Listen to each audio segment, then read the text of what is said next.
Okay, welcome everybody. Thanks for being here today. I'm Gideon Tolman. I'm the financial officer at the State Department of Education. And thanks for participating in the first of our series of webinars on facilities funding. Today we'll have presentations from the State Division of Occupational Licenses, State Division of Occupational and Professional Licenses, the State Division of Public Works, the Idaho chapter of the American Institute of Architects, and Idaho Association of General Contractors. And each presenter will have about 30 minutes to cover each section. And if it takes less time than that, that's great too. We know there's a lot of ground to cover in 2 hours, and we will have additional opportunities to provide more information as we go throughout the spring and the fall. And today's meeting's a high-level overview of best practices as you all begin planning how to most effectively deploy the facilities funding that you'll be receiving. And we probably won't have much time for questions and answers, but if you would put your questions in the chat, I will save those and we'll address those at future meetings or in future correspondence with you all. And we're also creating a web page to post facilities related resources and recordings of the webinars.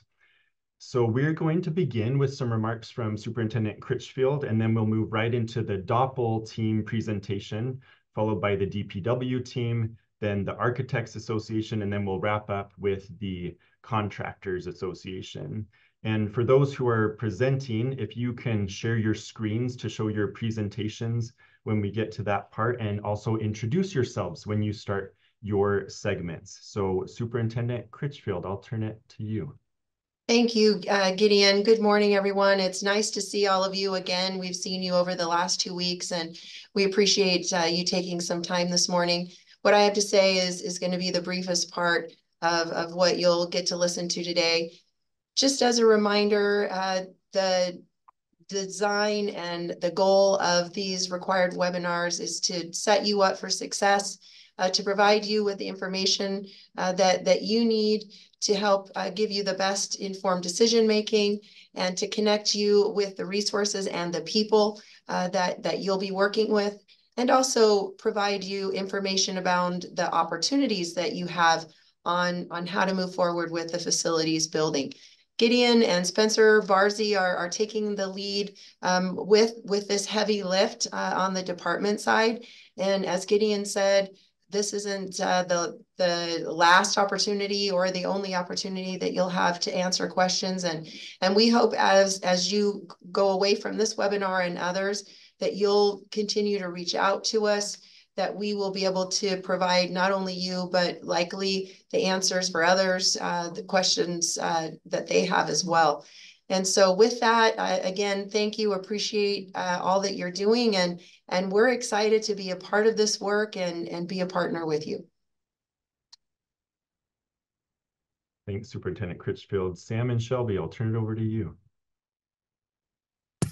Okay, good morning. Thank you. Sorry for the technical difficulty. So again, Sam Zahorka, Building Program Manager, Shelby Yugariza, DOPL Permit Technician Supervisor. If there are any questions that come up, love that Gideon said, put them in the chat. You can also reach out to us at the very end of this short presentation. We'll have some contact information. Go ahead. So Title 39, Health and Safety, Chapter 41, Idaho Building Code Act is really the statute that drives or details the permitting, plan review, inspection requirements for all school buildings. Idaho Code, again, Title 39, Chapter 41, talks about state and local government certifications. And then Idaho Code, Title 39, Chapter 41 talks about application of adopted codes. And these other two code sections talk about, go ahead, click it again, permits required, plan reviews, maximum fees, and school inspections. So plan review for schools, Title 39, Chapter 41, it talks about the maximum fees and school inspections. So public school building plans shall be approved by either the local government or DOPL, whichever the school district elects. Local governments, any city or county that has adopted by ordinance all the applicable codes pursuant to Title 39, Chapter 41, shall be eligible to perform school plan reviews only if they have certified staff. Public school buildings plans must be approved by either the local government or DOPL before the school district may advertise for bids. And then once plans are approved, once plans are reviewed and approved, no material change can be made to such plans without review and approval of such change by the jurisdiction performing the plan review. So just to talk about that a little bit, once you get your plan review completed and you get your permit and you start inspections, if there's a change to the scope of work, that would need to come back through the approval process to get that on the approved set of plans for inspections. So again, election by a school district shall be made by submitting a written certification to both the DOPL, the division, and the involved local government.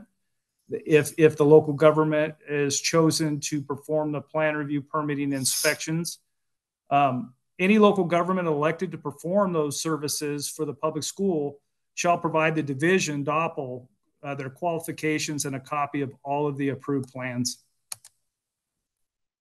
Kind of jump into inspections for schools. All school construction or remodeling shall be inspected by building inspectors certified in accordance with this Title 39 and Chapter 41 Idaho Code, or by Idaho licensed architects or engineers to determine that compliance. If a licensed architect or engineer performs the building inspections, DOPL needs a report of all inspections, and those be provided to DOPL. The minimum inspections are defined in the adopted building code. This does include all required special inspections. And then, so I can kind of stop there if there's any questions. I went through that very quickly. This is a short, high-level presentation. Gideon, are you getting any questions through the chat? I don't have any yet. Okay, great. So we'll go ahead and I'm going to talk about annual permits really quick, and then we'll turn the presentation over to Shelby for more of the process-related types of presentation and questions. So in lieu of an individual permit, this is an annual permit. So in lieu of an individual permit for each minor alteration to an already approved school building, the division DOPL may issue an annual permit upon an application, a request. Minor alterations are defined under rule definitions. So we can determine if it is a qualifying minor alteration that qualifies for an annual permit. One or more qualified tradespersons in the building structure or on the premises or campus owned or operated by the applicant for the permit is allowed to perform those inspections for annual permits. The agency to whom an annual permit is issued needs to keep a detailed record of all these alterations made under such annual permit. The division shall be allowed access to those records at all times. So it really is a partnership with an annual permit process. So that way we have retention of all those critical inspections and life safety items, and we have documented all that work throughout an annual permit process. The permit holder of an annual permit shall request inspections, make the work accessible for inspection as required by the adopted codes and this specific IDAPA rule to the Building Code Act. Again, if an annual permit, if that's something that for minor alterations, please contact me directly when an annual permit request is made. And then I'll need a detailed scope of work, which will be used and required to qualify their annual permit request. And so I believe this is, I'll go ahead and transfer the rest of the presentation over to Shelby and stand for questions at the end. Go ahead, Shelby. Thanks. So I'm just going to start with the first steps to beginning your DPW project. Of course, you'll be in contact with the Department of Public Works, and they'll have the necessary bidding and licensing requirements for your specific project. Your contractors may be required to have public works license, that sort of thing, and that will all be part of your communication with Public Works. Just a quick note to just plan your projects in a logical order.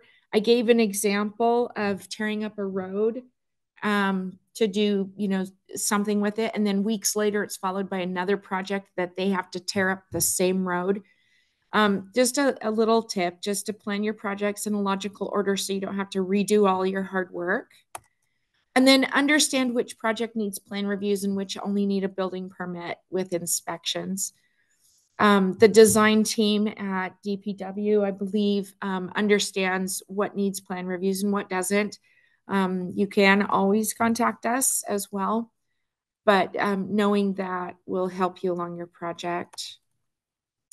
And then communicate with us for any clarification on any prerequisites or any special needs we may have. A plan review for code compliance is your first steps once you determine your project. Most projects will require that plan review, but like I said, you can always contact DPW design staff or us for further clarification. The payment must accompany the plan review application. And we do have a fee calculator that you can calculate those fees. The plan review process, we like to have things turned around in 10 days. If that is a complete and seamless process, that can happen. We generally find that there are some revisions that need to be made along the way. I would say a couple months ago, I did some research and found that projects were taking about 2 months to get approved. And that was with the back and forth between us and the applicant getting what we need to approve it.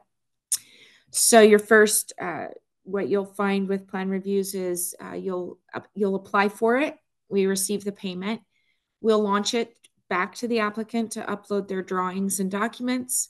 It'll be redirected to me for pre-screening. I'll verify all the submitted documents and drawings comply with the standards that we require. Once we accept that, it goes to the plans examiners. And then once they have everything that they need to approve it, they will do so. It'll come back to me and it'll be launched back to the applicant with notification that it's been approved. And they're able to print the set of plans and prepare for the next step for your construction process. Once that happens, then you'll get the permit. Once the plan review has been approved, you would be obtaining that building permit through us if that was the election, was to go through DOPL. Be prepared to provide documentation of the project award amount to validate the project valuation. My understanding is notices to proceed aren't issued anymore or are issued upon request. And correct me if I'm wrong on that, DPW. Payment must accompany the building permit. And again, the permit fees can be calculated at this website. And then the inspection process. The approved set of plans must be on site during the entire construction process. Once construction begins, depending on your project, the example below is for new construction. It goes from foundation to framing, insulation, drywall, and then your final inspection. And then there would be any other code required or inspector requested inspections along the way. For letters of completion and certificates of occupancy, they're issued upon request after the final inspection is passed. Certificates of occupancy are generally issued for new construction or changes of use. And letters of completion are generally issued for things like remodels, additions, something that's already been built. And I think that's it. Yes. So great job, Shelby. Thank you. For any questions, please email bcre-permits@doppel.idaho.gov. You can go onto our website There's some helpful information there. Or we have a direct permit technician line at 208-343-3233. And then the other thing that I would want to mention is Doppel is July 1st going to roll out a new online permitting plan review software system called Oasis. And so there'll be e-services side. So paper applications are going away. And you'll be able to do the majority of everything you need to do through our new permitting software called Oasis. So that will go live July 1st. And then the last thing I would say is we work in partnership with the Department of Public Works. We meet with them monthly. Please reach out to them or reach out to us if you have any further questions. Thank you. Thank you both. Let's go ahead and move into the Division of Public Works presentation. Gideon, there was a couple questions there. Yeah, we can maybe circle back to those. So let's keep moving and then we can circle back if we have time. Thank you.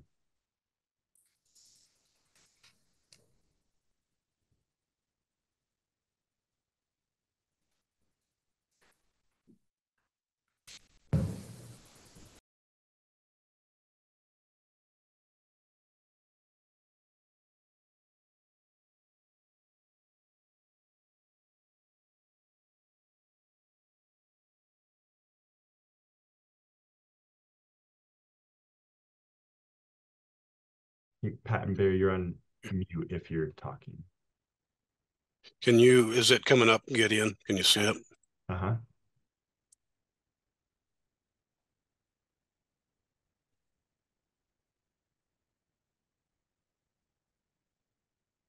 Okay.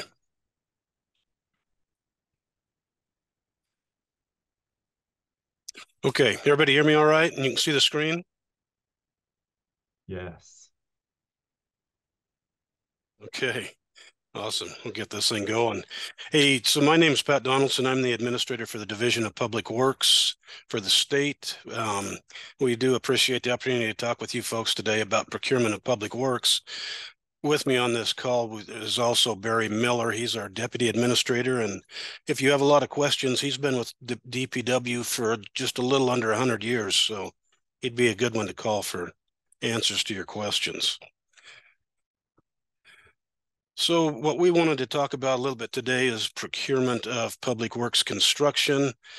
Obviously, the first decision that you'll need to make is the delivery method of how you want to deliver the construction project.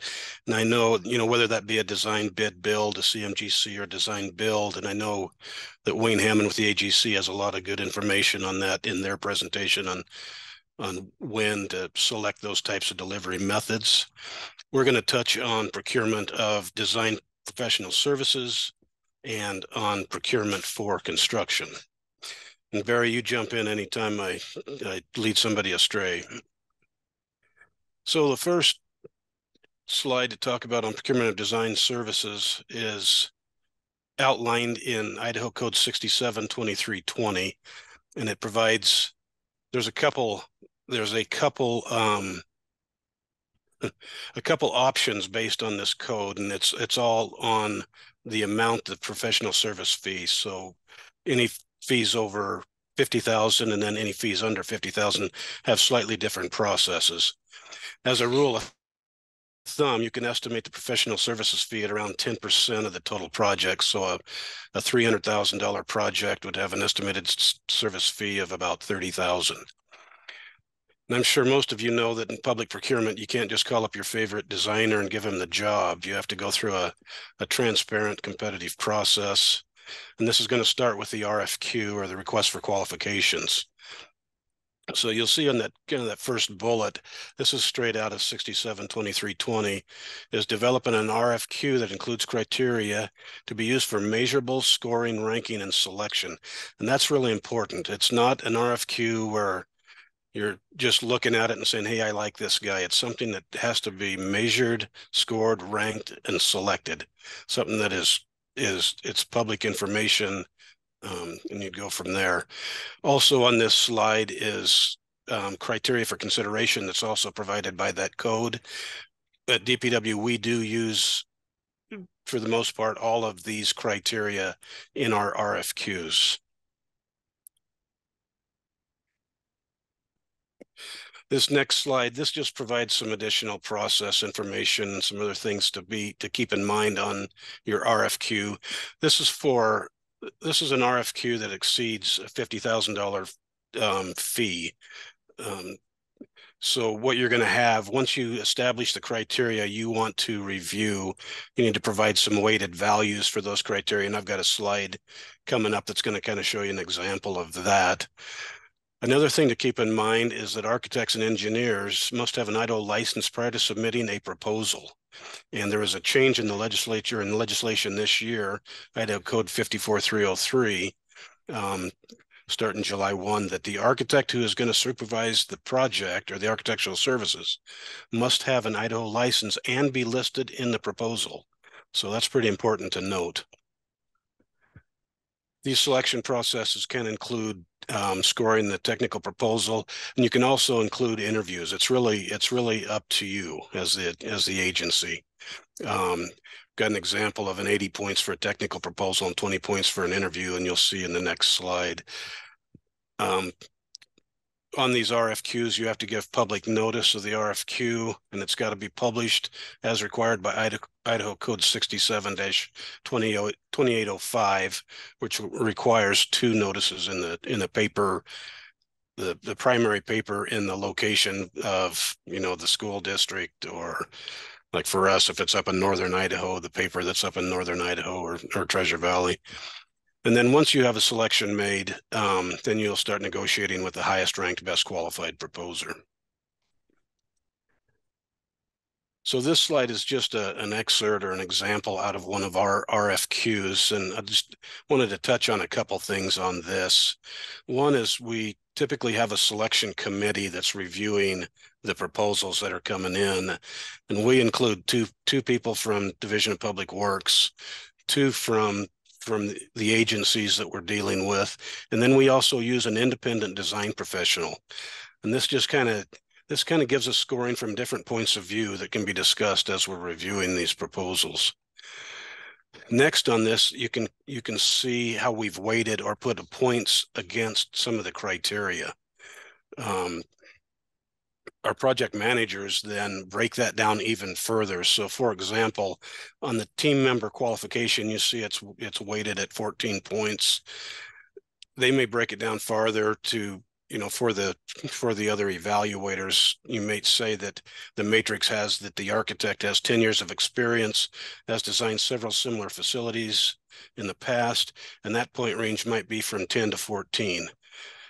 If the architect has 5 to 9 years of experience, the point range is 5 to 9 points. So just like that, you can just take that matrix down as far as you can. And the idea of what you want to do is, obviously you want measurable results, but as objective as you can. You want to take as much subjectivity out of the selection as you can.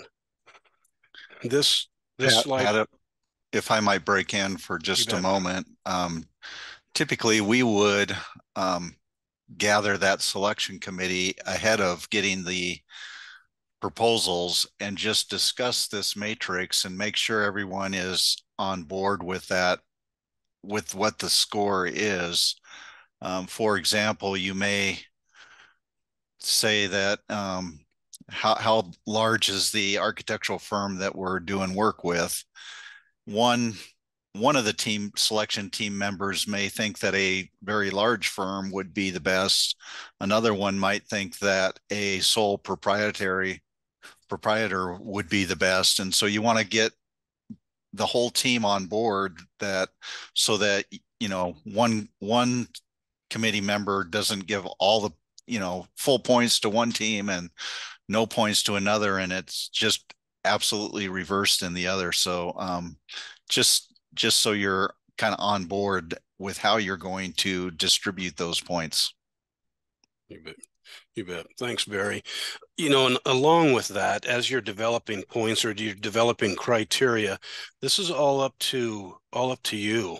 Talk to, like it's for the schools, if it's for a specific school, talk to those folks that are on the ground and say, what's the most important thing for you that we need to be evaluating in an RFQ, and rate, and weight your criteria for that. And what you also see on this slide, the technical proposal on this RFQ was worth 75 points. You can see from the weighting. And then there was an interview, and the interview was worth 25 points. And that's based on, some of the same presentation of the items included in the technical proposal, but also we'll send questions out to any of the proposers that are going to be interviewed. As the team went through the evaluations, they might have identified some things that they needed more information on from some of the proposers. And so you can include that. And so that just assists with that review and gives you that much more as you're selecting for the final. So that comes up to 100 points, and then you select the highest, and then you start negotiations from there. If you can't come to a reasonable negotiation, you can go to the second highest ranked person. So this is the second part of the design professional services. This is for fees that are less than $50,000. So if you've got a project that's a little under $500,000, you're probably within this range here. And code leaves it up to the political subdivision to establish criteria. An RFQ is not necessarily required, and public notice is not required. So it's quite a bit less formal, but we do recommend, and we typically do recommend a competitive and a transparent process.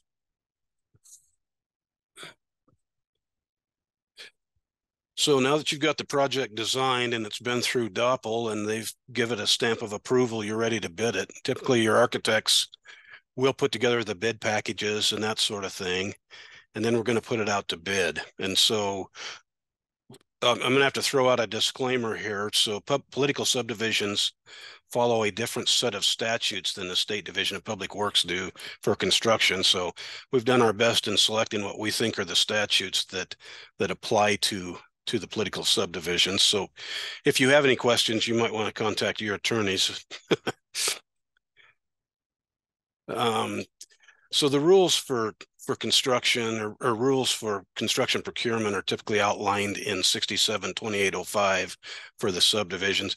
And it also has a couple different processes depending on estimated value of construction. First, the construction project's valued in excess of $200,000. And then between 50 and 200. For this one, for anything exceeding $200,000, there's also a couple categories for this type of procurement as well.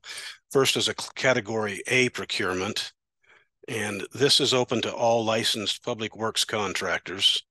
And it's just like it's a regular bid. You're going to publish to the public 2 notices prior to the bid opening, 2 weeks before the bid opening and 7 days before the date. And as statute requires, it's published in the official newspaper of the political subdivision. So you'll have to track that down. All bids need to be delivered by a designated date and time in a sealed envelope, and all bids will be opened in public at a designated place and time. You can make a decision on whether you are going to require a bid bond or a 5% bid bond. We typically do, but that's going to be up to the agency or up to the district. Once you have that done, the bid, then you just proceed from there. We'll go into the second category, is a category B. This is prior to bidding. What category B allows is a pre-qualification of a bid. So you'd develop an RFQ to determine qualifications based on competence, experience with similar facilities, et cetera. And all you're trying to do is verify that the contractors that are going to bid your project are qualified to bid your project. Sometimes this is an effective process for complicated or specialty types of projects. We don't do this a lot. We do it once in a while, but it can be effective in those circumstances. Notices for the pre-qualification stage or requests for an RFQ is the same as a competitive process for bid. So you're going to go out and provide notices just like you would for the bid. You're going to get them in just like you would for a design professional RFQ. You're going to get the proposals, go through them, verify that they meet your established set of standards. And once they do, then those contractors that do meet the standards or are pre-qualified can bid the project. Then you would proceed with a regular bid as you would with the category A.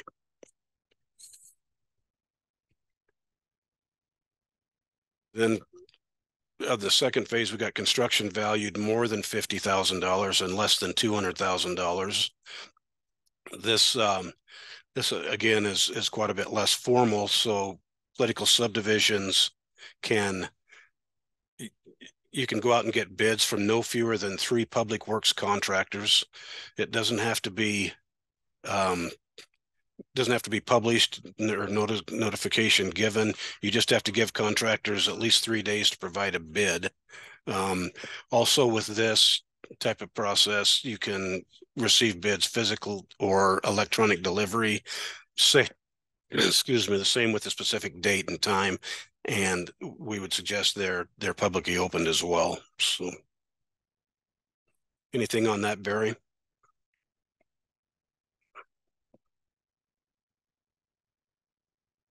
So the last slide I've got is procurements of some of these other delivery methods. It's a design build and a CMGC. And again, the AGC will talk about some of these. We use design build and CMGC a lot. These are great delivery methods for a lot of times for larger, more complicated projects.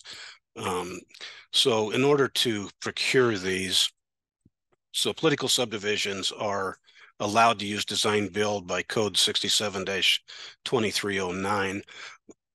Excuse me. What I couldn't find is how the solicitation was governed for political subdivisions. It may be in there. I just hadn't found it yet. We have a different statute for that. We typically use 67-2320 to provide the guidelines for our procurement. And that's just as we described with the design professional services. We go through, develop an RFQ with a set of criteria that we're looking for, as you would for the design professional. So you're going to have questions in there related to the design professional, and you're going to have questions in there related to the contractor. So whatever you're trying to get information to determine the best qualifications for the design build team. And then you'll go through it just like the design professional with a selection committee, and then rank, and you need measurable weighting on the criteria, just like the other RFQs, and then you'll make a selection. CMG is the same way. So, it's allowed. Go ahead, Barry. If I might, just one of the specific things in there is that price cannot be used as a criteria for the selection. So just remember that. Thank you, Barry. Last is a CMGC. There's a construction manager, general contractor. This is allowed by 544511, and within that code, it does reference you back to 67-2320, which is just how we talked. Difference with this, the CMGC, they have to be a licensed construction manager at the time of the proposal. And once you have, this is a whole nother process, but once you have them on board, once you've made the selection through the RFQs, that sort of thing, CMGCs are required to competitively bid all the work. They might self-form some, but they have to bid that. So with that, bids are also open publicly from the presence of a representative of the political subdivision. Let's see. And that was it for me, Gideon. Pretty short and to the point, we're also like DAPA, we're welcome to take any questions any of you folks have. Just let us know if you have anything further. Thank you very much, Pat and Barry. We did have a couple of questions come up. This one popped up during the DOPL presentation. The question is it only for new construction additions and major renovations? I think this is talking about the permitting process. Is there a dollar amount or scope for which renovations require a plan review? For example, do projects under 200,000 require a plan review? And then Shelby responded and said, requirement of a plan review is about the type of project or work being completed rather than a dollar amount. Plan review is needed on most projects to verify minimum life safety requirements or structural safety requirements. Anything to add to that or anything to clarify in your question, Chris? Did that?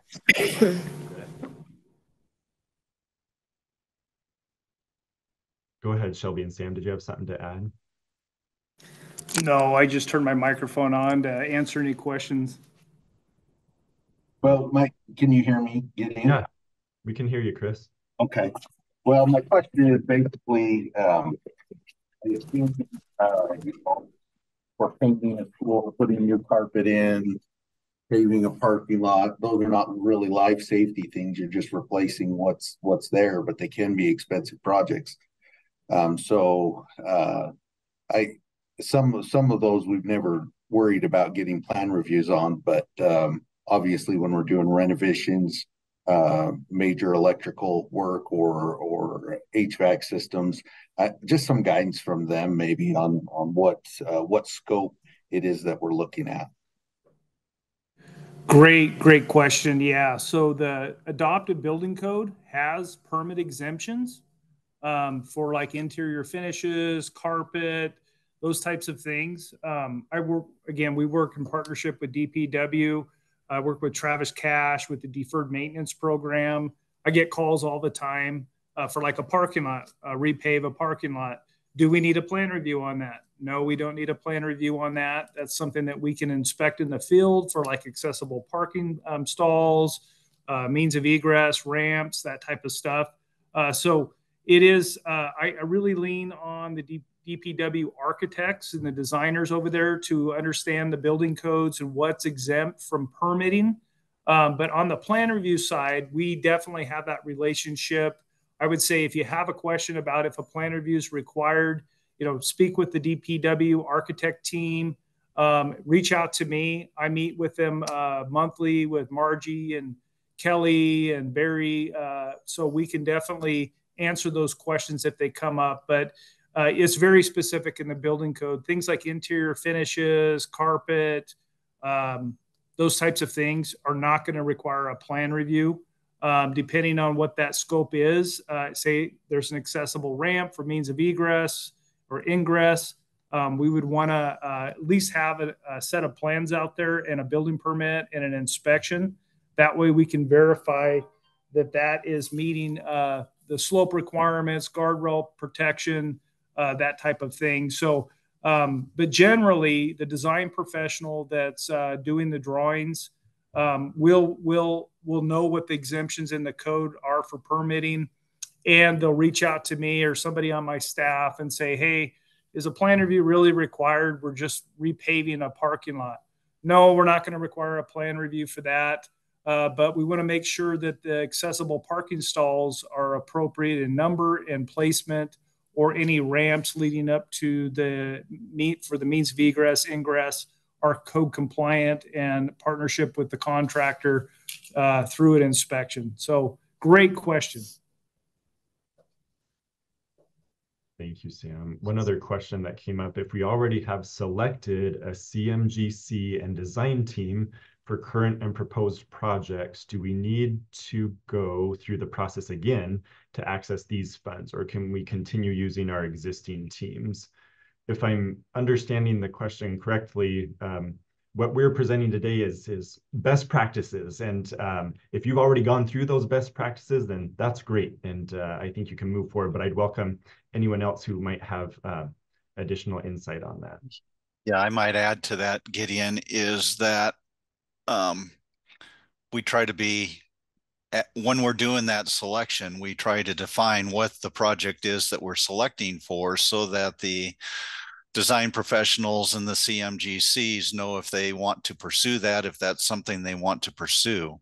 So what I would say on this is, if your original RFQ advertisement said that you were going to do project A plus you may be doing additional projects, I say, yeah, you're okay with continuing. However, if you just said we are limited to project A, you may get some challenges because certain people may not have proposed on it just because they thought that was the only thing and they weren't interested in that. But had they known that there were going to be more work associated with that, they may have proposed. And therefore, I would say just be careful in what you do and make sure that, you know, the selection is for the work that you're actually doing. And I see Wayne nodding his head a little bit. I think he might want to add to that.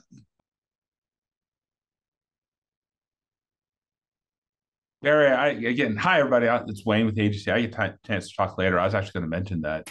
When we talk about category A, category B, you can use category B to build a list, and that's a great tool to have, but you need to make sure exactly what Barry said, that everything that you're selecting on is included in that. It could say, we anticipate 15 projects up to XYZ, or it could be, you know, here are the projects we have slated. But we do run into trouble with some local jurisdictions advertising for one job and then piggybacking a second job onto it, or expanding the scope beyond the original intent. And that gets very tricky and very expensive legally very quickly.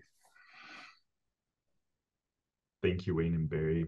One other question: is it typical for school districts to select local jurisdictions, cities, counties for permits and plan reviews? Gideon, I can take that one, and DPW can follow up if needed or wanted to. But is it typical for school districts to select local jurisdictions, cities, counties for permits and plan reviews? I would say it's not.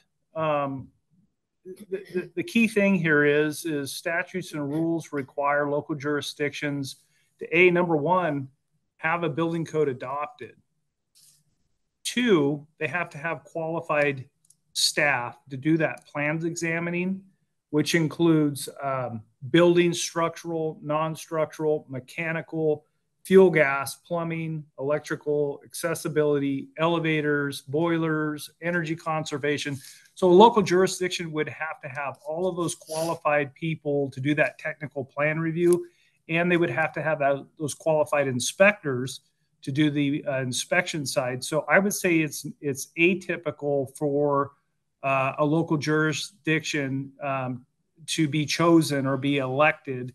If a local jurisdiction does have all those the building codes adopted and all those qualified people and certified licensed people to perform those services, we as DAPA would just need to be notified by the school district, so we can verify that they have those qualifications, they have the building codes adopted, and all the qualified people to perform all of those services for the school district. And then and that's allowed by statute and rule for local jurisdictions to be able to do that.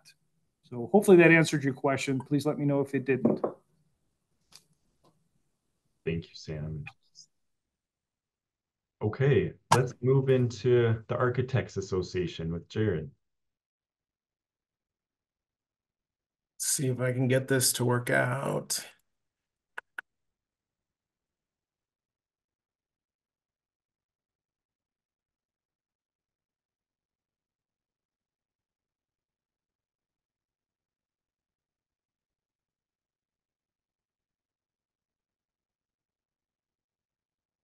Hey, you guys see my screen? Yes.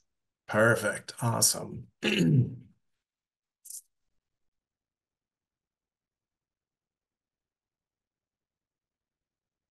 Now next here. Okay. Good morning, and thank you for the opportunity to talk with you today. My name is Jared Schmidt. I bring 18 years of experience in the industry, Having called Boise home for the same duration, I've enjoyed exploring and utilizing Idaho's natural resources with my family. In addition to my personal interests, I serve as the president-elect of AIA Idaho, an organization representing approximately 350 architects across the state. I work at Lombard Conrad Architects, and we are a full-service architectural firm that specializes in public projects. We extend our expertise throughout Idaho and the greater Northwest region. My passion for education, it stems from an appreciation for educators and the role schools played in my life. Looking back on my earliest memories, I recall the old classroom lights hanging from the ceiling, the old windows framing the outdoors, and the one-time popular wood-paneled gymnasium. As we navigate a landscape of rapid advancements and transformative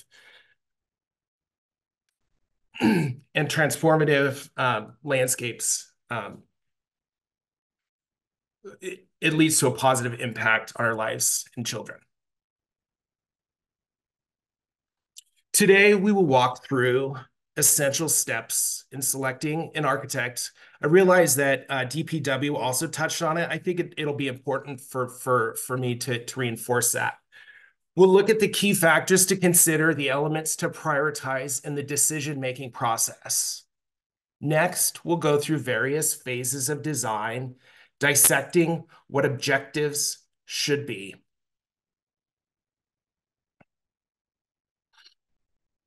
Your school is not just another institution. It's a unique school with its own set of challenges and opportunities. We'll talk about the significance of tailoring the facilities designed to meet your specific requirements, creating spaces that foster learning, growth, and community. Lastly, we'll turn our attention to the latest design trends that are shaping education environments. By exploring these innovations, we'll uncover strategies to integrate contemporary concepts into your potential project, ensuring that your school remains at the forefront of educational excellence.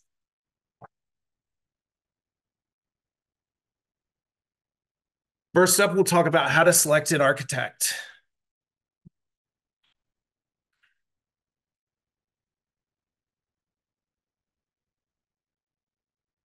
So first, it's crucial to follow Idaho state law, as DPW stated, when choosing an architect. This process is known as qualification-based selection and ensures you're selecting a design professional based on merit and expertise. QBS not only provides access to sample RFQs, but also we offer guidance as well to help if you have any questions. Rather than viewing this as an additional obstacle, remember that QBS has consistently proven to save money and time. I serve on the board of QBS, and we field many questions, and most of them occur after the RFQ is issued.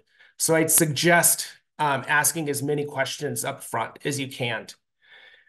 Now, here's something that might be surprising, and I know DPW also talked on it, but making sure that you're hiring a licensed Idaho architect. I've heard of horror stories of folks hiring architects, going through the design process only to realize that your architect actually is not licensed in the state. This is kind of a step-by-step process for going through the QBS process. I don't think we really need to go through this today, as DPW kind of already touched on it. But this again is this image is on the QBS website if you need more information. Selecting the most experienced architect for your project ensures you're tapping into the latest advancements in education design.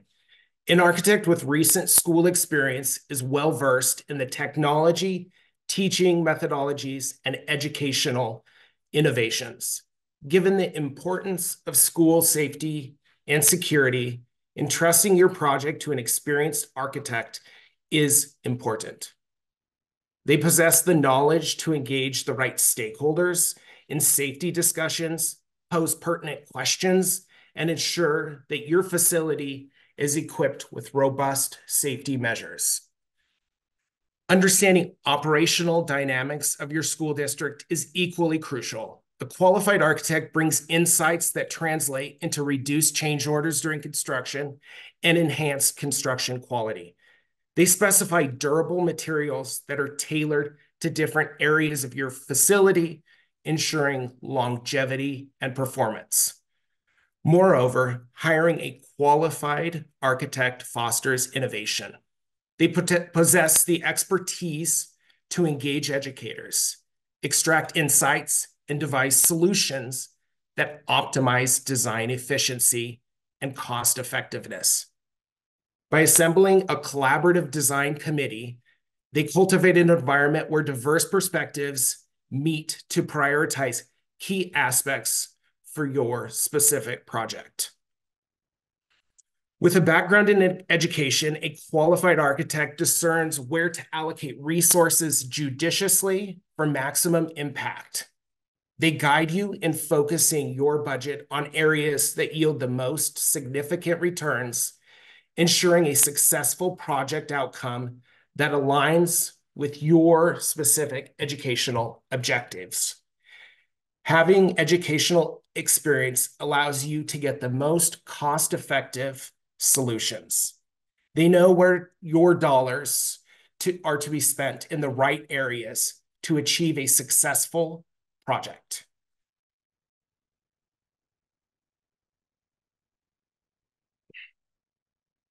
As you embark on the journey of selecting your next architect, consider these additional factors crucial to the success of your project. If you're pursuing a bond, securing bond campaign support may be necessary.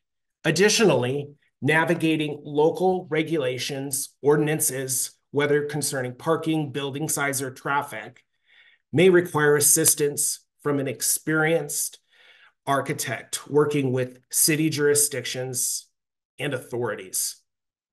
Should your project necessitate a traffic study, ensure your architect has a track record of working and collaborating with traffic engineers.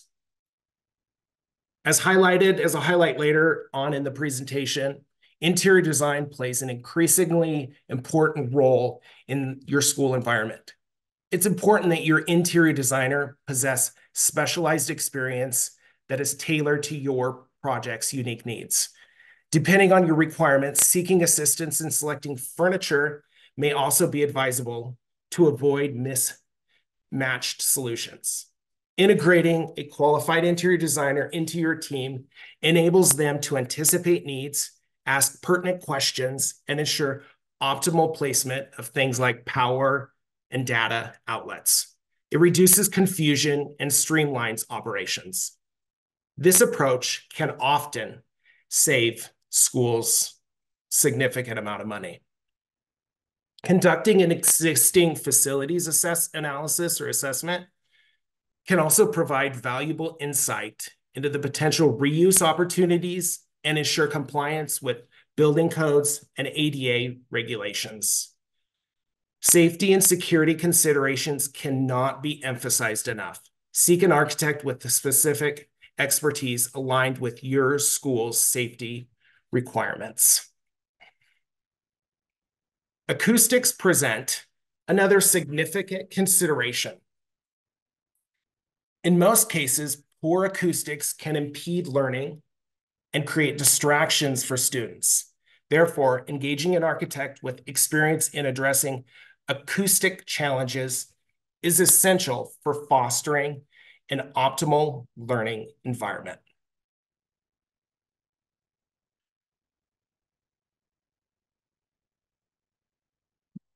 Now that you have a better idea on how to select your architect and what it means to hire a qualified architect, We'll talk next about the different phases of design and what you can expect in each phase of design. So first phase is programming. While sometimes clients may choose or may already have kind of went through this process, there's still value in going through this process, kind of to verify and confirm, and also to see if there's possibly any kind of efficiencies. Programming entails defining the specific spaces required for your specific project. Typically, we compile this information into an Excel spreadsheet, listing each space of work with you to determine the appropriate size for each of your individual spaces for your project. During this phase, we may ask about classroom size or desired seating arrangements to make sure we tailor your specific needs to your project. Additionally, understanding your existing spaces aids us in optimizing the size of your facilities. So we may go in and look at your existing classrooms or other spaces. By totaling all identified spaces and applying factors for walls, mechanical areas, and other considerations, we calculate then the overall square footage for your entire project.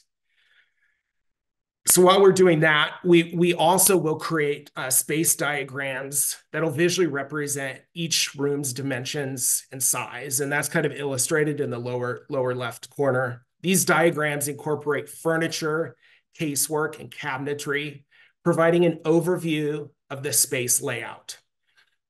Aligning with your preferred teaching methods, we refine these diagrams to ensure that they meet your individual objectives. I often describe schematic design as a phase where we start to uncover all the challenges and opportunities in your project.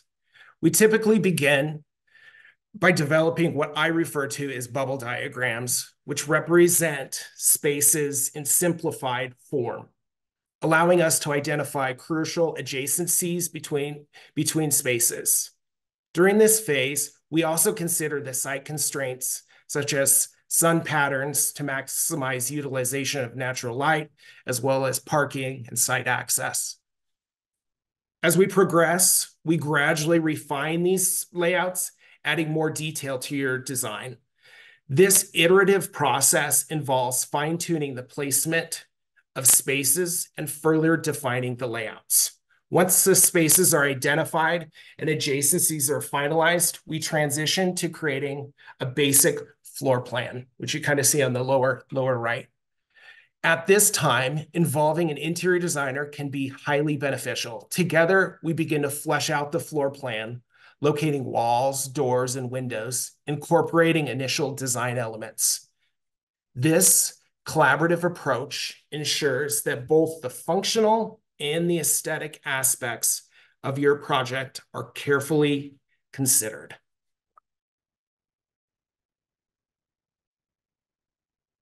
Design development marks the stage where we start to actively address the challenges that we've identified in schematic design.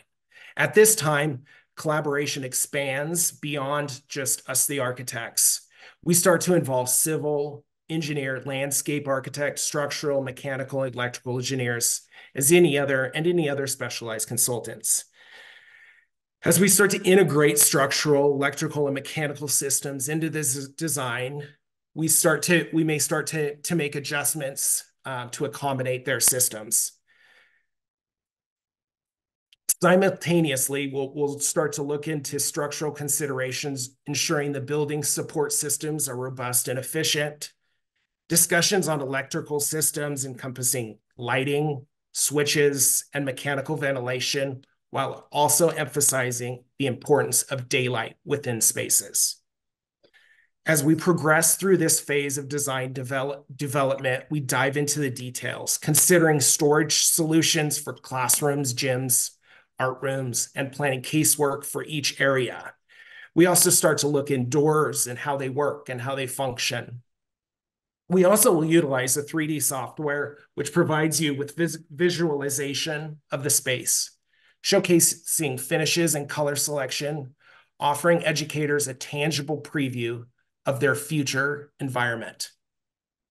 Throughout the phase of design development, attention is paid to the building codes as well as ADA compliance to ensure your facility meets all of the regulatory requirements.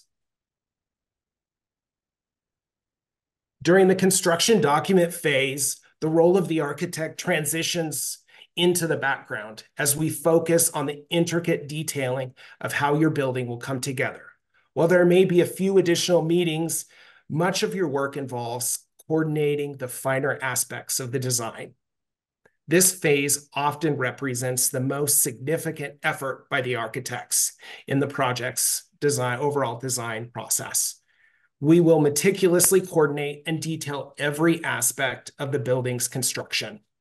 Throughout this stage, we may continue to finalize finishes, branding elements, and color selection, ensuring that every detail aligns seamlessly with your vision for your project. Once the construction documents are finalized, the project will undergo plan review with your jurisdiction and also bidding with the contractor. Following this phase, construction will commence. Acting in the client's best interest, the architect ensures that the project aligns with your design. Throughout the construction phase, we conduct regular site visits, going out on site to review the status of the project and make sure it's in compliance with the drawings and standards. In addition to monitoring the progress, we will also collaborate with the contractor to resolve any kind of conflicts or challenges that might come up during construction to make sure that there's a smooth and successful project delivery. Each school is unique and has specific needs, whether it be your program, demographics, site, or your surroundings.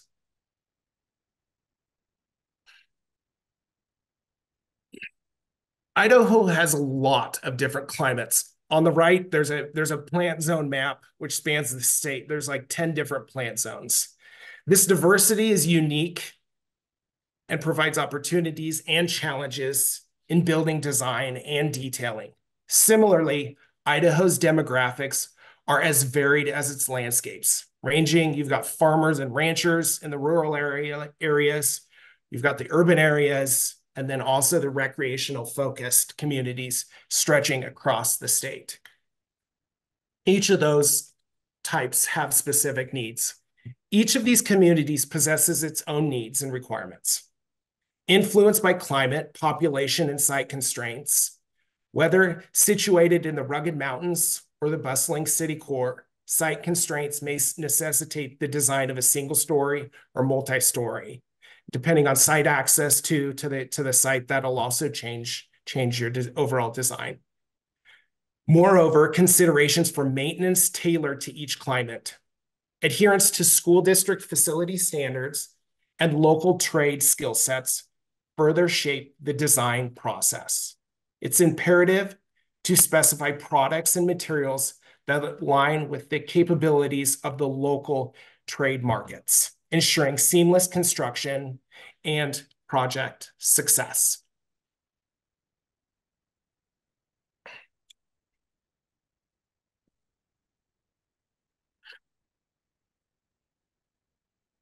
Next, we'll start to look at school design trends throughout Idaho, or I guess throughout the nation.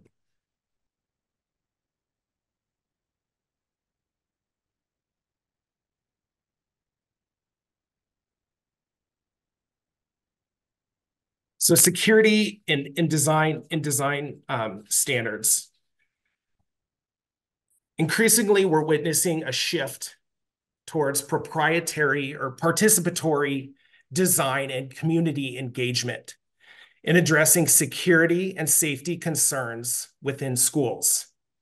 This approach involves engaging community to identify potential threats and concerns fostering not only a safer environment, but also crucial community support for your project. The importance of site building design cannot be overstated. When it comes to locating and laying out your school, clear sight lines both inside and outside of your building, along with a delineated property boundary, are essential. Avoiding hiding places and dark corners is important to ensuring a secure and safe school environment.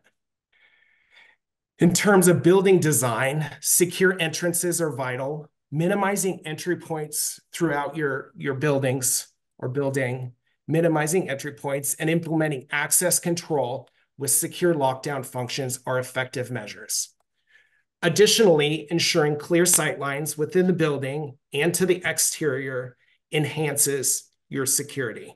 Displaying video surveillance to visitors may also serve as a deterrent and reminder that the building is under surveillance. Designing schools with segmented areas or pods that are kind of broken up adds another layer of security. Transparency is key to preventing bullying. Incorporating elements such as glass or open staircases fosters visibility as well as accountability. Furthermore, planning specific areas within classrooms for students to shelter in place enhances safety measures. Okay, now that we've addressed the less glamorous aspects of school design trends, we'll shift to some more exciting aspects. Numerous studies have highlighted the correlation between natural daylight and enhanced test scores, as well as retention rates among students. The impact of this increased performance is pretty cool. Reflecting on my own high school experience, I recall the disappointment when they started covering up some of the large windows in our high school, removing the connection to the outdoors. Little did I know that I could have used that as an excuse on my parents for a low test score. I highly suggest making sure your architects run daylighting studies to analyze your spaces to make sure that you're getting enough daylight within your classrooms. AI has brought a wealth of new and exciting opportunities across various industries. As you know, education is no exception. AI-powered virtual tutors, for instance, have emerged, offering personalized study plans that are tailored to each specific student's needs. It's evident that AI is poised to revolutionize learning environments, ushering in interactive and immersive technologies that require our adaptation. As we navigate this change, the key lies in planning for flexibility and shared space by embracing adaptable designs that can accommodate evolving technologies and collaborative learning experiences. We ensure that education environments remain dynamic and responsive to the needs of both students as well as teachers.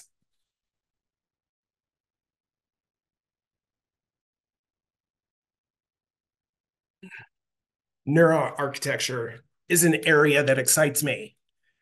The impact architecture can have on students can be remarkable, influencing their emotions, functionality, and behavior. Building design plays a pivotal role in addressing these aspects. Considerations such as color temperature of lighting and the flexibility and controls become crucial, especially during moments when a child is experiencing behavioral challenges. We've discovered that bright white light may not always be the best and most comforting for our buildings. Additionally, acoustics play a significant role, particularly for children with attention issues who are easily distracted. Ensuring proper acoustic design can create a calming environment conducive to allowing them to focus. Spatial layouts are also important, offering students the flexibility to choose their study, reading, or learning spots within the school or classroom. For instance, I've got a 12-year-old daughter. She enjoys sitting on an exercise ball in the back of the classroom when she's feeling anxious or easily distracted. Incorporating such flexible spaces into design is becoming more important. The psychology of color further emphasizes the importance of selecting finishes thoughtfully, as colors can profoundly impact emotions. By strategically planning your school environment, you can enhance cognitive abilities, reduce stress, improve moods, and foster overall students' well-being.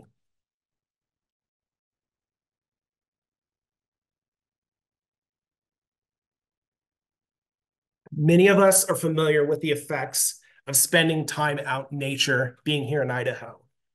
Interestingly, we can start to replicate some of these benefits within our buildings, yielding similar results. Incorporating elements of nature within our schools can promote healthier students, stimulate creativity, and foster mindful learning experiences. This can be achieved through various means, such as providing access to nature through views through windows, integrating organic shapes that are found in nature, incorporating live plants within your building, and introducing nature-inspired scenes throughout spaces, possibly on walls or on floors. By infusing our buildings with these elements, we can create environments that not only inspire, but also nurture the well-being and growth of our students.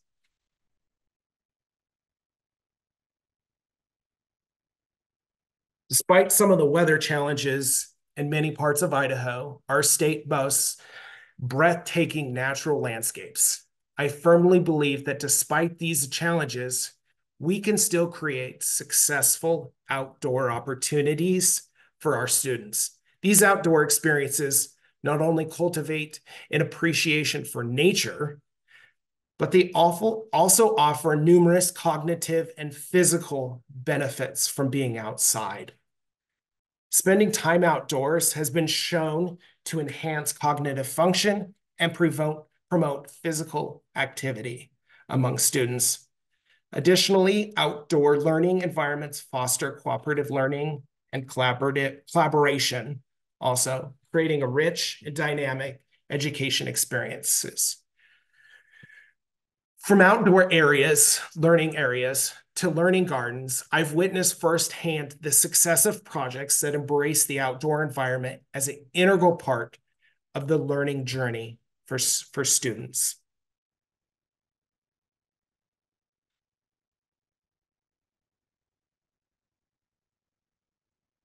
As a father of a teenager, I'm continually reminded of the importance of self-determination, even if it sometimes comes with less than ideal judgment. Self-determination theory underscores the significance of individuals' growth and physiological needs. By focusing on these principles, we can create environments that foster motivation, engagement, curiosity, and positive behaviors among students. One effective approach is to provide flexible learning environments that empower students to take ownership of their learning. Additionally, designating collaboration zones within your school can facilitate a sense of community and also encourage teamwork among students. By embracing principles of self-determination, we can create educational environments that inspire and support the holistic development of each student.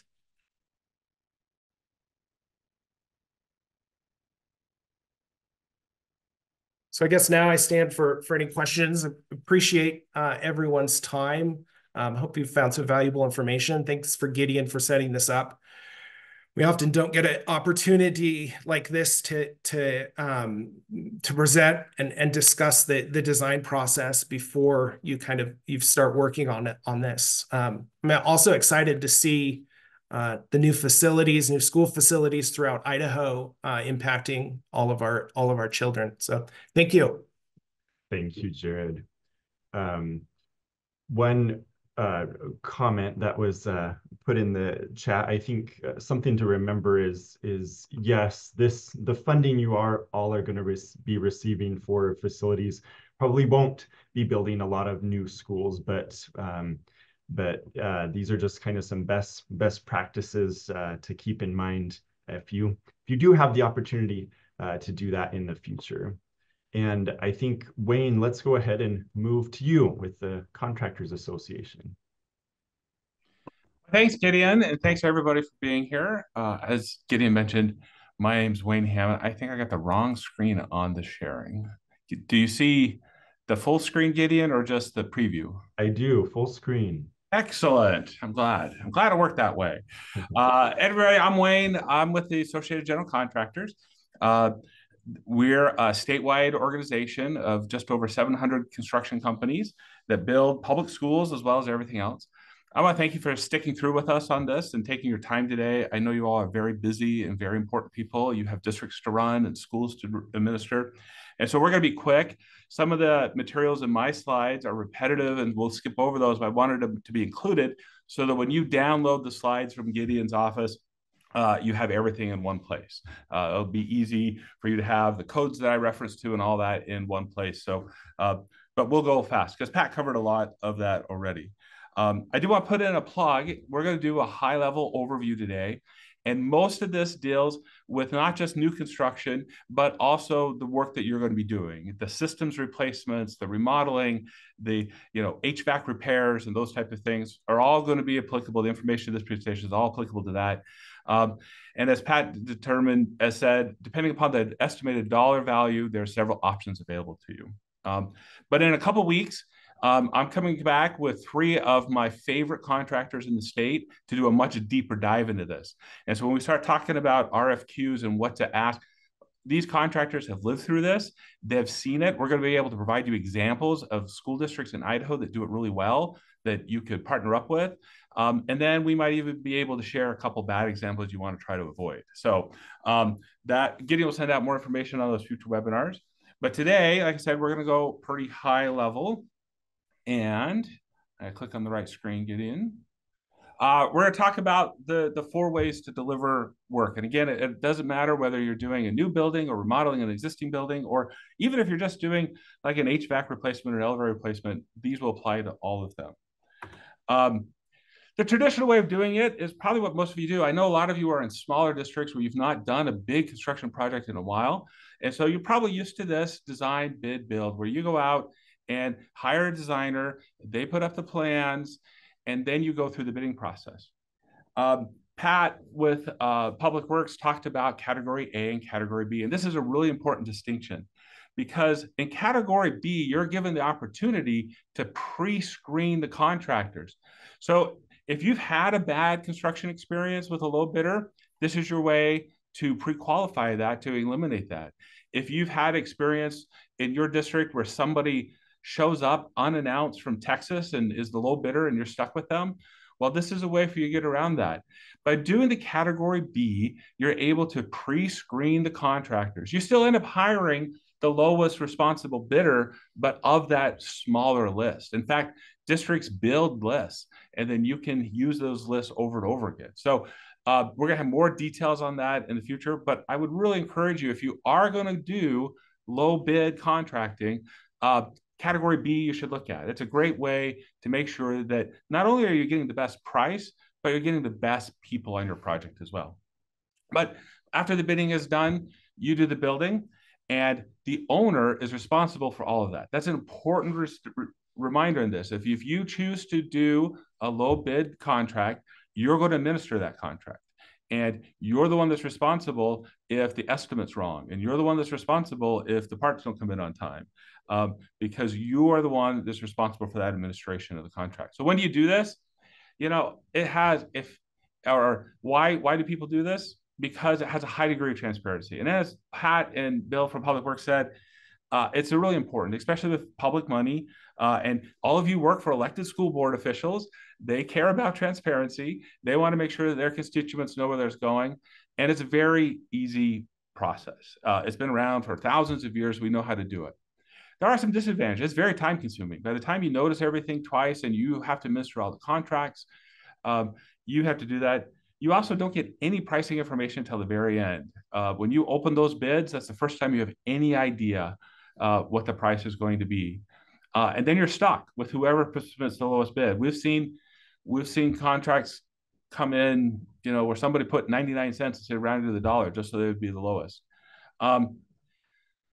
And while you're focused on the initial cost, that's not always the most cost effective in the long term. You might end up with a system, you replace the HVAC system, you might end up with the cheapest one, but it turns out that the one was a little more expensive was probably better suited for your facility. And also in this one, because everyone's worried about the bottom penny, there's a lot of change orders normally in this process. But, and not that it's bad, you can use it. If you're doing routine maintenance, you got carpet to replace, this is a great way to do that, right? You're going to get 5 bidders and they're all going to do basically the same job and you just want it done. It's a great way to do that. Same with if you've got a very straightforward addition that you're doing. If you are looking for something a little more complicated, then I encourage you to look at one of these other ones. And Pat said that the state does a lot of design build. We don't see a lot of this in school construction anymore. We did see some. But what you do is you end up picking an architect and a contractor together as a team. And so it's really just one big process. You pick a team, and then that team develops both the design and the construction costs and gives you a final price. There are super advantages to this. It allows you to do the quality-based selection that James was just talking about. Instead of picking the lowest bidder, you're able to pick the team that gets you the best. It also gives you the ability to negotiate that contract right up front. It also gives you, since there's only one contract, you get one point of contact. And because of that, the budget seems to do a little better. There are a few disadvantages of that. It requires a lot of work for you right up front. Because you've got not only pick the architect, but you have to pick the construction team. And the construction team may not even have any idea what the design looks like yet. You also have to select the entire team. We've seen in the past on state projects where they really like the architect, but don't trust the contractor, or they really like the contractor, but don't like the architect. It's too bad. You take one team, you take the whole team. You can't take, it's not a smorgasbord. You take it all. And once you do that, this team is in place. And like we heard before, the architects and the contractor are going to do their best to meet your needs, but you really are locked into their vision and what they're doing. So again, if it's a great time to use it, if you have trade-specific projects, if you need an HVAC, let's say you're replacing an HVAC system in an older high school, and it's going to be kind of complicated. Well, you probably want the engineer, architect, and HVAC contractor working together as a team from the very beginning. I'd recommend design build in a case like that. If it's very technical, if you're doing lighting or, like I said, HVAC, that would be really good. The other time to do it is if you're worried about getting a good bidder, because they have to team up in advance, they kind of weed out some of those things. A good architect's theoretically going to bring you a good contractor and vice versa. Another one that we see used, but we don't see it used a lot, is a construction manager as an advisor. And we're going to talk a lot about construction manager. But what this does is basically it's outsourcing your responsibility for managing that contract to a CM. And there's a special license for CM, and they do that. This person will supervise the process, but at the same time, they're not the contractor. They're not the ones responsible. So because of that, you, the owner, still remains the signer of contracts. This is just an advisor that you pay a fee to, a professional fee, to come in and help guide you through the process. Again, for most of the work you're going to be doing with this money, that might not be necessary. But if you're building a whole new school, you might consider it. I know that down in Twin Falls, they had a CM advisor when they had like 4 construction projects going on at once, and they had 3 different contractors, and they wanted one person to kind of supplement their district staff. that may be a good use for this project. There's some really good CM advisors here in the state. Again, it's the same as we're going to talk about in construction manager at risk. So what we've seen since the law changed a few years ago is that in 2014 is when CMGC came into existence for public works. Most projects that are being done in school districts that are very large, most new schools, both complicated projects are being done through CMGC. And it really is, in my opinion, the best bang for the buck because you get everything in one contract. You get the person who's going to be the last person to leave the building, the person who will give you the keys, the contractor, is going to be the first person on the job as well. And so they see the process from beginning to end all the way through. But not only that, they're the ones who handle all the contracting for you.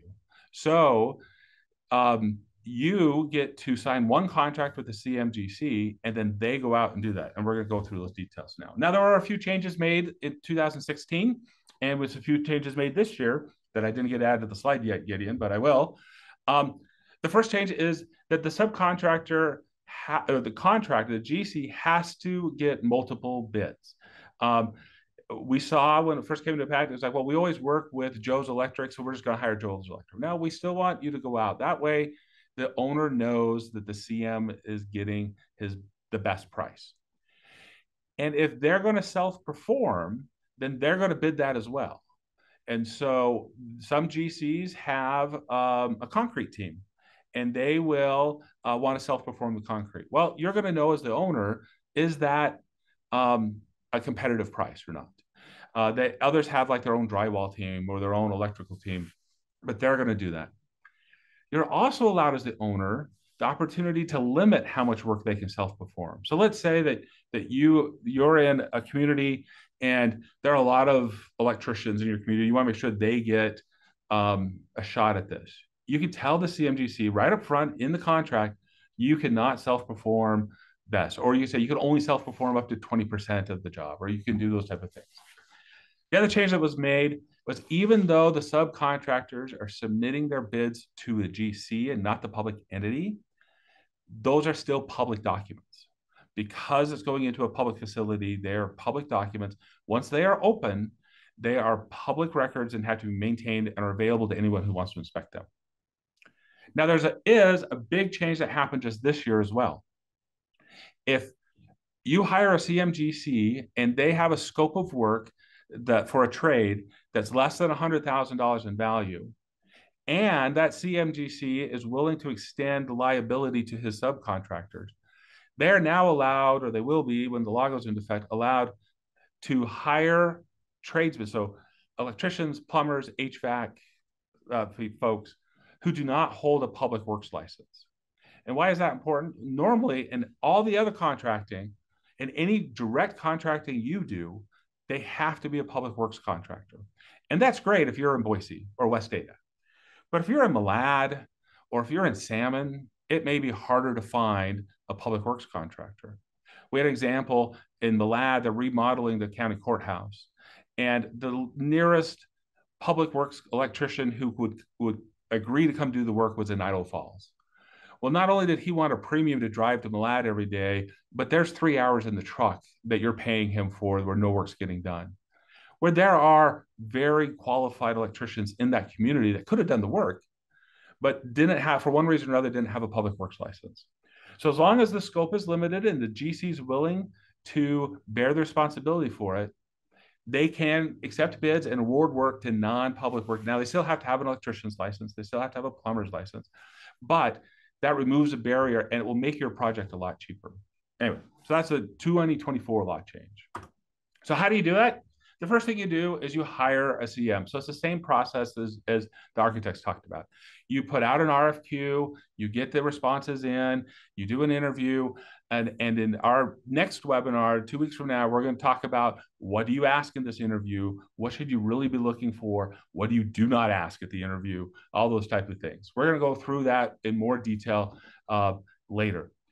But then once you select someone, they then become your consultant to help through the design process. So they're going, you have the contractor there, then you go and you get the architects and the engineers, And when the architect says, this is going to be lovely, we're going to put in a 40-foot skylight, the contractor's there to say, hey, wait a minute, that's a load-bearing wall. You can't do that, right? Or we had a situation when Gideon and I worked together in the Capitol that the skylights in the wings were going to be that when you go down the halls in the underground wings, they have skylights, and they were going to be much, much bigger.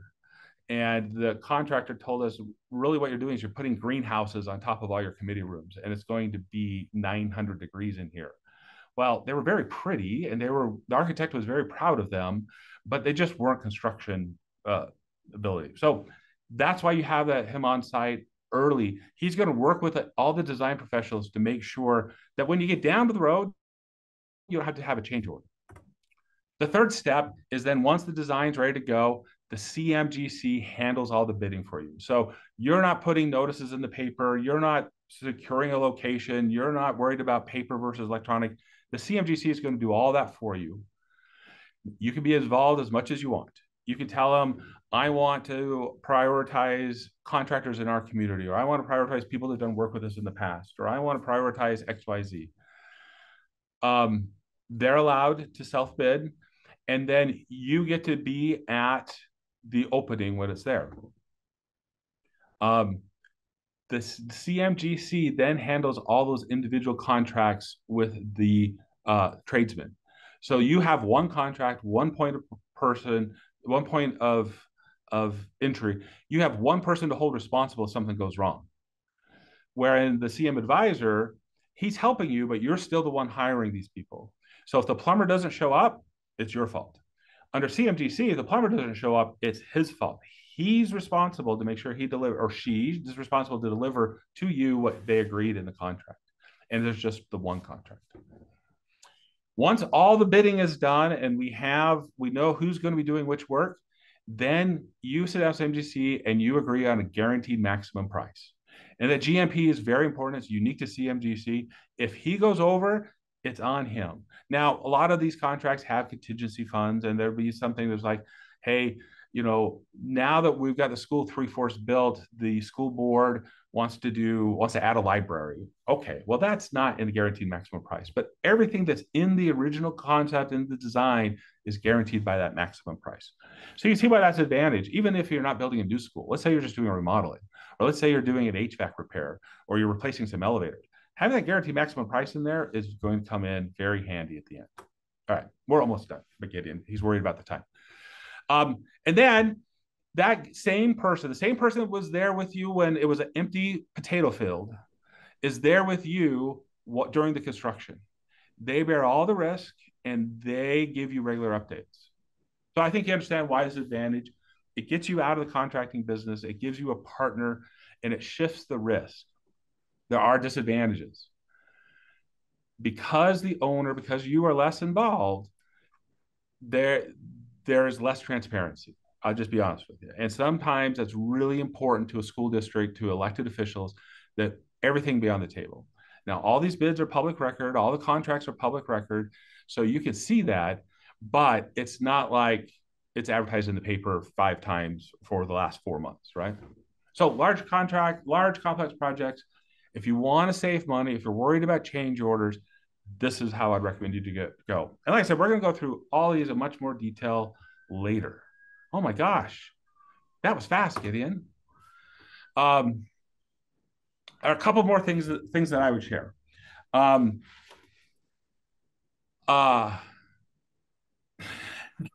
Gideon smiled, that threw me off. He's been so stoic for an hour and a half. I think that the best way to look at this is, for me, from an outsider, and I'm not trying to tell you how to do your jobs. You all have very complex jobs. But the more you can rely on a partner to help you through this process, the more you can find a group that you trust, the better you're going to be in the end. And so that's why I recommend, if you are going to do low bid, consider doing it through the category B, where you get to pre-screen them. If you're not going to do that and you want to try quality-based selection, we highly endorse that. The quality-based selection website that was shared by the architects is a great resource for that. We're going to have more of that on the next webinar. But I think that it may sound scary up front, but you could do it. You do scary stuff all day. You work with kids. You would do scary stuff all day. So anyway, we're glad to be here. We're a resource. You can reach out to us at any time. Gideon's going to send you these slides so you have all those code references. And we'll see you back here in a couple of weeks to talk to the real experts, my bosses, the actual contractors. Thank you very much, Wayne. I don't see any questions in the chat. Any questions before we finish up, you guys?